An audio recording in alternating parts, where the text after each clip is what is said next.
Bonjour à tous, je suis JB de Développeur Blockchain et bienvenue dans cette nouvelle vidéo. Aujourd'hui, nous allons découvrir les trois espaces de stockage utilisés en Solidity afin de mémoriser une variable au sein d'un smart contract. Alors ce sont des notions fondamentales à maîtriser en tant que développeur blockchain, notamment pour une raison de coût de gaz. En effet, vos trois zones de stockage, elles vont chacune avoir un coût en gaz différent. Et vous, en tant que développeur blockchain, lorsque vous déployez un smart contract ou lorsque un utilisateur lambda appelle une fonction de votre smart contract, c'est que ça revienne le moins cher possible à chaque fois. Donc si vous maîtrisez les trois zones de stockage, eh ben vous serez en mesure d'assigner une variable à la bonne zone de stockage afin d'optimiser les coûts en gaz de votre smart contract. Pour vous expliquer tout ça, je vous propose de nous rendre dans notre smart contract Hello World que nous avions développé dans les vidéos précédentes. On y retrouve notre variable data qui contient les mots Hello World. Cette variable, c'est une variable d'état. Une variable d'état, c'est une variable qui représente l'état du contrat à un moment donné, et qui va rester sur la blockchain aussi longtemps que le contrat existera. Chaque fois qu'une transaction va modifier cette variable, il y aura un certain coût en gaz. Donc la zone de stockage qui va être utilisée par les variables d'état, ici notre string data, c'est la zone qui s'appelle le storage.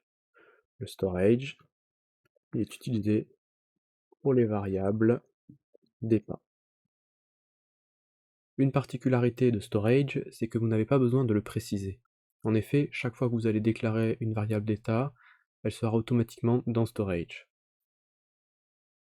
Enfin, la dernière chose à savoir sur storage, c'est que c'est la zone de stockage qui va vous coûter le plus cher en gaz. En effet, vous touchez directement à la mémoire de la blockchain, vous inscrivez ou vous modifiez des données dans la blockchain, il est donc normal qu'il y ait un certain coût en gaz. Passons maintenant à la deuxième zone de stockage que nous avons déjà utilisée, qui est memory.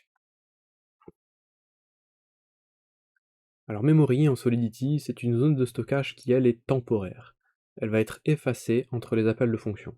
Elle est donc moins coûteuse que storage en termes de gaz, mais ce n'est pas persistant. Memory c'est très utile pour stocker des données temporaires pendant l'exécution d'une fonction. Une fois que la fonction sera exécutée, les données en memory sont effacées, ce qui fait toute la différence avec storage où les données vont persister. Comme vous pouvez le voir ici, on utilise beaucoup memory dans les paramètres des fonctions et dans les paramètres de retour des fonctions qui vont retourner quelque chose. Enfin, voyons notre dernière zone de stockage qui, elle, va s'appeler call data. Call data, c'est très proche de memory, c'est une zone de stockage temporaire ou une zone de mémoire cache qui va être effacée entre les appels de fonctions. Elle est moins coûteuse en gaz que storage, mais aussi moins coûteuse en gaz que memory. Et ce à cause d'une petite subtilité, il faut que la donnée qui va être dans call data, elle soit immuable, c'est-à-dire qu'elle ne peut pas être modifiée.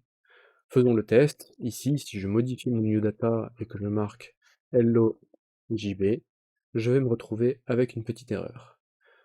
Donc on voit que le type littéral ne peut pas être convertible à cause du type string call data. Alors que si je remplace mon call data par memory, eh ben l'erreur s'en va. Donc c'est la petite subtilité à retenir. Utilisez call data quand vous avez une donnée qui ne va pas être modifiée et vous économiserez des frais en gaz.